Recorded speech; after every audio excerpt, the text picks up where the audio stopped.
Pretty much. I mean, I had about 4 songs that he approved of, and I thought, wow, this is different. So I got there, and they were very nice people, and he said, no, I want you to, when I come out on the stage and kneel and raise my hand, that's when I want you to stop playing. And I got it mixed up.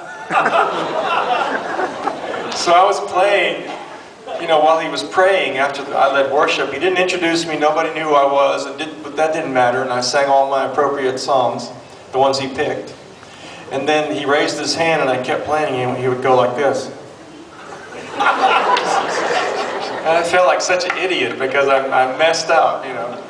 But it turned out to be a great night, but just like Don was saying, you just have to be submissive, you know. Am I over my time limit? Yeah. That's all the time you have. Now, I was just beginning to trust you, and now you kind of have to earn my trust back again. So I'll tell you what, we're going to talk a little bit about working together as a band. We'll do this quickly, and then we'll, you know, let the individuals speak. But just take, you know, it's so easy when you start putting together a worship band in your church.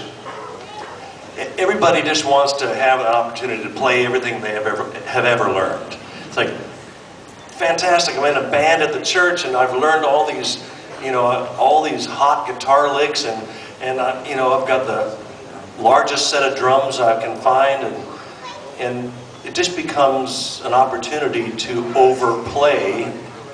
And what I want to talk about a little bit is just how we approach a song,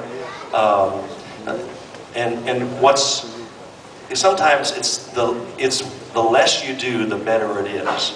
And I'm saying to leaders, to your worship leadership, just because you've got a hot guitar player in your church doesn't mean that he needs to be in the band. Anybody that's in your band needs to understand this whole thing about submission as well. It is not about them, and if you've got somebody who feels it is about them, I don't care how good of a guitar player they are, or how good of a drummer they are, get them out of the band. They're just going to ruin everything. I'd rather have you standing up there. And by the way, pastors, you don't need to have a hot worship band to have a worshiping church. You know, your church is going to be a worshiping church if you're a worshiping pastor.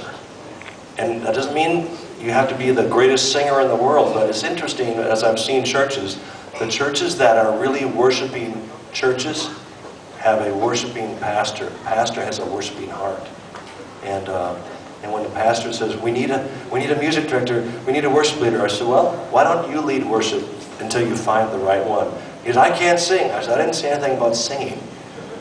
I'm just talking about setting the tone. Any pastor can say, let's lift our voice and begin to worship, you know, that kind of thing. So let's look at, let's do, thank you, Lord. Let's just